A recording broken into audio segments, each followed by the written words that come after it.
안녕하세요. 바이브 숄트입니다. 오늘은 몇 가지 사건, 사고들을 종합하여 이것에 대해 이야기해보려 합니다. 얼마 전 만취 상태로 강남에서 벤츠를 몰아 배달 오토바이 기사를 사망에 이르게 한 사건입니다. 그 이후 사고 현장에서 자신이 죽인 시신을 바라만 보며 뒷수습은 커녕 개를 안고 징징대며 경찰 조사에 협조하지 않아 더욱 비난을 받았던 DJ 예송. 법정에서 징역 15년 구형받자 그제서야 무릎 꿇고 사죄한 소식이다. 만취 상태로 음주운전을 하여 이미 1차 상해 사고를 낸 뒤 2차로 정차해 있던 오토바이와 50대 오토바이 운전자를 뒤에서 추돌한 후 100m를 더 피해자를 채 끌고 달려서 숨지게 한 정말 답없는 사람이다.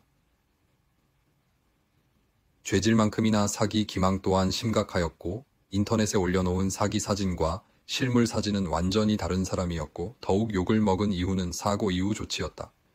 사고 현장에 내려 후속 조치는커녕 강아지 끌어안고 피해자를 방치하며 멀리서 바라보며 사고 조사를 위해 현장에 나온 경찰들에게 비협조적 자세를 보였다. 경찰서에 잡혀간 뒤 조사에게 밝힌 내용은 더욱 가관이다. 사고가 난 직후 피해자가 보이지 않았다. 사람을 친 사실을 인지도 못했다고 변명하였다. 이미 1, 2차 사고를 낼 때 충격이 있었음에도 이런 변명을 한 것이다. 이외 어린 시절 아버지를 잃었다고 엄풀하며 동정 여론을 시도하였으나 알고 보니 아버지는 멀쩡히 살아있었고 단지 이혼을 했을 뿐이었다. 반성의 기미가 보이지 않던 그녀는 결국 세 번째 공판에서 징역 15년을 구형을 선고받게 되었는데 이대로 선고가 확정된다면 2039년에나 출소를 할 수 있다. 사고를 냈다면 일단 경찰 119에 신고를 해야 하는 것이 사람의 도리이다. 단순 사고가 아닌 음주운전으로 사람이 사망한 사고이기 때문이다.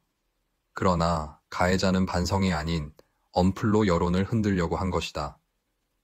왜 이렇게 대한민국이 극이기주의자들이 넘쳐나게 된 걸까? 허웅의 사건은 미련한 선택을 한 허웅이 전 여친을 못 싣고 무단 침입, 그리고 주차장에서 다툼으로 인한 폭행, 그리고 유튜브 방송에 나와서 스스로가 역효과를 가져와 버린 결과이기도 하며 전 여친의 일방적인 주장이 맞물려 둘 다 좋은 소리를 못 듣고 있는 상황이다. 있는 그대로의 사실이 아닌 매우 주관적이고 사실보다 부풀려진 내용들로 서로 진흙탕 싸움을 하고 있는 것이다. 결혼 상대, 데이트 상대를 잘 선택해야 하는 건 누구나 다 아는 사실이다. 이로 인하여 구설수에 오르게 되면 자칫 심각한 이미지 타격과 법정 싸움을 해야 하기 때문이다. 허웅 스스로의 선택이니 누굴 탓할 문제는 아니다. 단지 이 사실이 알려졌을 때 사람들은 역시 두 단어에 꽂혔다. 낙태, 폭력, 이 두 단어가 사람들의 관심을 끌은 것이다. 이 사건은 앞으로 더 지켜봐야 할 문제인 것 같다. 유튜버 카라큘라의 제보자 녹취가 등장하면서 한쪽으로만 쏠린 시각이 아닌 수평적 시각에서 들여봐야 할 문제인 것 같다. 이 사건에서도 돈이 등장한다. 일반인들에게는 쉽지 않은 억 단위가 아주 자주 등장한다. 전 여친은 홧김에 3억이라는 말을 한 것으로 전해진다. 이 사건의 홧김에 돈을 말했다고 한 다른 사건이 있다. 바로 손웅정 감독의 손축구 아카데미의 체벌 폭언을 고소한 학부모도 똑같은 말을 했다. 합의금이 목적이 아닌 홧김에 20억을 안 부른 게 다행이다. 10억을 불러도 본인 같으면 주겠다. 5억 이하로는 합의 안 한다. 그것은 내 자존심이다. 자존심, 이랬던 분이 3억까지는 합의해줄 용에 있다. 2억 원에서 더 양보하기 힘들다. 그리고 마지막으로 1억 5천에 협상하려 했던 것이 드러났다. 이 학부모도 똑같은 말을 한 것이다. 돈이 목적이 아닌 홧김에 한 말이라는 것이다. 문제는 이 두 사건이 녹취가 알려지기 전까지 피해에 의한 고소로만 보았다는 것이다. 그러나 녹취록이 공개되면서부터 사건은 전혀 다른 분위기로 흘러간다는 것이다. 즉, 사건의 내용을 확인할 수 있는 녹취록들이 공개되면서 그것은 돈이 목적이었다는 걸 피할 수 없게 된 것이다. 홧김에 돈을 말해서 받아들여지면 좋고 안 되면 돈이 목적이 아닌 피해 사실을 말하려 한 것. 이다라는 여론을 형성하기 위한 발언으로 국민들은 생각할 수도 있다. 유명인들이 돈을 쉽게 번다고 생각하거나 돈 많은 사람들에게 몇 억 원은 그저 껌값이라고 생각하는 사람들이 점점 심각할 정도로 늘어나고 있다는 것이다. 동탄의 헬스장 사건은 신고 여성이 화장실에 들어간 남성을 일면식도 없으면서 성액생범으로 신고한 것이다. 이 사건도 처음에는 사람들은 남성을 가해자로 보았다. 그러나 CCTV가 공개되면서 누명을 벗을 수 있었던 것이다. 이 사건에서 우리가 알아야 할 것은 누구라도 순식간에 범죄자로 낙인 찍힐 수 있다는 것이다. 신고자의 일방적인 이야기만으로도 한국의 많은 남자들은 미래의 범죄자가 될 수 있다는 것이다. 경찰 또한 사과를 하겠다고 하였으나 남성을 불러서 사과를 하는 것이 아닌 여성 청소년 강력팀장은 궁금한 게 있으면 물어봐라. 수사하려다 본인 어쩔 수 없었다. 라는 다였다.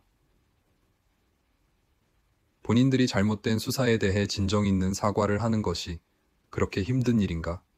검찰보다 먼저 경찰부터 모두 물갈이를 하던지 경찰을 해산시키고 새로운 경찰을 다시 만들던지 해야 하는 것 아닐까? 당신의 안전을 경찰이 지켜줄 거라고 믿지 마라. 오히려 당신이 피해자든 가해자든 연줄없는 일반인들은 도움받기 쉽지 않을 것이다. 세상이 더럽혀진 이유는 단순하다. 자유와 인권이라는 명목에 만들어진 악법들이 대다수의 사람들을 더욱 위험하고 불안전한 사회로 밀어넣었고 비정상적 인간 또라이들이 넘쳐나는 세상이 된 것이다. 명문대일수록 또라이들이 많다고 말한 어느 교수의 과거 발언이 새삼 생각이 난다. 유튜브에 등장 후 일반인들도 유명세를 탄 사람들이 많다. 그들의 목적은 과연 무엇일까? 돈이다. 유튜브 영상으로 인한 수익과 후원금이 목적이 많다. 정말 국민들을 위해 정보를 전달하고 도움을 주기 위한 사람들도 있다. 그러나 이런 사람들보다 자극적이고 국민을 갈라치기 하면서 극단적인 사람들을 끌어모으고 그로 인한 집단을 만들어 수익을 올리려는 사람들이 더 많다는 것이 사실이다. 여러분 모두가 알고 있는 정확한 사실은 타인의 삶과 본인의 삶을 비교하지 말라는 것이다. 그 사람들의 인생이 각자의 인생과 다르다는 것이다. 인생 한 번뿐이니 해보고 싶은 거 다 해보고 살다 가려는 생각을 버려라. 평범한 삶이 가장 어렵다는 말도 있다. 그 말은 사실 평범한 사람들이 한 말이 아니다. 유명인들이 만들어낸 말일 뿐이다. 평범하게 살아오지 못해봤으니 평범하게 사는 것이 어렵다고 말하는 것이다. 삶의 가치를 어디에 두느냐에 따라 사람의 인생이 달라질 수 있다는 건 아마도 여러분이 더 잘할 것이다. 이 세상의 진실을 말하는 사람이 얼마나 있을까? 한국에서 진실만을 말했다가는 뒤통수 맞기 쉬울 것이다. 사건, 사고가 일어날 때마다 진실을 알고 싶어 하는 사람들. 그것은 한국인들의 습성에서 찾아야 할 것이다. 친구, 지인 할 것 없이 본인과 관련된 사람들의 이야기를 알고 싶어 하고 그것을 듣는 걸 자연스럽게 생각한다. 한국인들이 외국에서 생활을 시작하면 생기는 마찰이 바로 이런 것이다. 개인적인 일들을 모두 알고 싶어 질문하지 않는 서양인들의 문화와 충돌하게 되는 것이다. 사람들이 착각하는 것 중 성공한 사람, 돈이 많은 사람, 유명한 사람, 등이 TV나 강연, 유튜브 등에 나와서 하는 말들에 너무 쉽게 믿음을 갖는 것이다. 사기도 쉽게 당하는 사람들이 자꾸 당한다. 정말 그들이 어떻게 성공한 건지, 어떻게 돈을 버는 건지는 사실 알 수 있는 방법이 많지 않다. 유튜브 및 라이브 방송 채널들을 예로 들어보자. 처음에는 구독자, 시청자 늘리기 위해 온갖 시키는 건 다 하는 사람들이 많다. 그러다 돈을 벌기 시작하면 어리석은 사람들은 제일 먼저 과시부터 하게 된다. 나 이렇게 산다라는 걸 보여주고 사람들에게 부러움과 성공한 사람의 인식을 심어주려고 한다. 그러다 사건, 사고 터지면 눈물 흘리면서 용서를 구하거나 자숙한다는 의미로 방송을 잠시 쉰다. 그러다 다시 돈 떨어지면 방송 각 잡고 나오는 사람들이다. 이들은 누구에게 학습받은 것일까? TV 방송을 보며 유명인들의 과거 행태를 보며 학습 훈련이 된 것이다.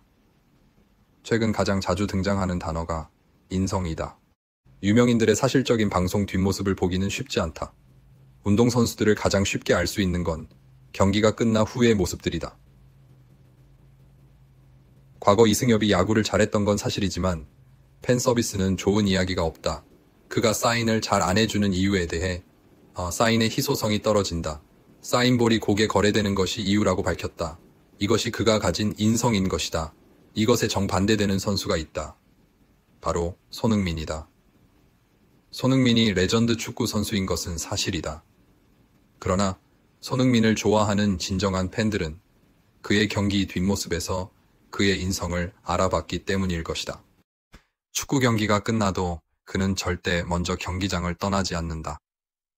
그리고 항상 팬들을 향해서 인사하고 자신의 유니폼을 벗어준다. 심지어 퇴근길에도 한국인 팬들을 만나면 절대 그냥 가지 않는다. 사인도 해주고 사진도 함께 찍어준다. 그것이 인성의 차이이다. 인성을 중시하는 한국의 문화는 올바른 사람을 존중하고 존경하는 것이다. 인성이 좋은 사람들을 찾아보기 어려운 세상이 되었기에 인성이 훌륭한 사람들을 보며 국민들이 그들을 존중하고 때로는 존경하게 되는 것이다. 상대방을 먼저 존중하는 것 자체가 사라져가는 오늘날 한국의 모습일 것이다. 그렇기에 더 빛나는 것이다. 이러한 인성의 문제가 대두되면서 사회적인 갈등을 낳기도 한다. 바로 한국의 남녀 간의 갈등이다. 이것은 올바른 사람들의 갈등이 아니다. 남혐, 여혐으로 나뉘어 진 것이다. 이것을 바라보는 올바른 인성을 가진 사람들은 이것에 뛰어들지 않는다. 그리고 남성들이 여혐을 하게 된 이유는 정말 오래전부터 인터넷에서 남혐을 해오는 여성들의 카페가 존재해왔고 이들이 많은 갈등을 불러일으키면서 시작되었다. 마치 대한민국의 남자들은 미래의 성범 X자가 될 것처럼 떠들어왔고 성적 비하 발언을 서슴지 않았기 때문이다. 이런 사람들을 우리는 페미라고 분류한다. 남페미, 여페미들의 공통점은 사실을 인정하지 않고 그들이 믿고 싶은 대로 믿고 떠드는 것이다. 그러다 보니 양극화가 심해진 것이고 남성들은 차라리 외국인 여성과 결혼을 선호하는 기현상을 가져오게 된 것이다. 그들의 인성이 올바르지 않다는 걸 보여주는 것이고 인성이 얼마나 중요한지를 알게 되는 사례이다. 한번 비뚤어진 인성은 절대 올바른 방향으로 되돌릴 수 없다. 그것을 마치 종교처럼 믿어버리기 때문이다. 과거 이러한 갈등이 있었다면 한국은 지금처럼 많은 발전을 가져오지 못했을 것이다. 발전을 하고 난 후 이러한 사람들이 등장하면서 인성이 좋은 사람들을 찾아보기 어려워진 것이다. 상대방의 인성이 좋은지를 알려면 그들의 부모를 만나보도록 해라. 잠깐 동안 만나본 것으로 사람들의 인성을 알기는 어렵다. 오랜 시간을 함께하고 지켜봐야만 알 수 있는 일이다. 좋은 부모 밑에서 인성 나쁜 자식들이 존재하기 어려운 것이다. 스스로의 삶에 만족을 하며 노력하는 것이 스스로 행복을 찾아가는 길임을 알기를 바란다. 오늘도 긴 영상 시청해주셔서 감사합니다. 항상 다른 주제를 가지고 영상을 만들기가 쉽지는 않습니다. 쇼츠를 주로 만들었는데 최근 긴 영상들도 만들려고 노력 중입니다. 더 좋은 영상을 만들 수 있도록 노력하겠습니다. 오늘도 행복하세요. 감사합니다. 바이브 쇼트.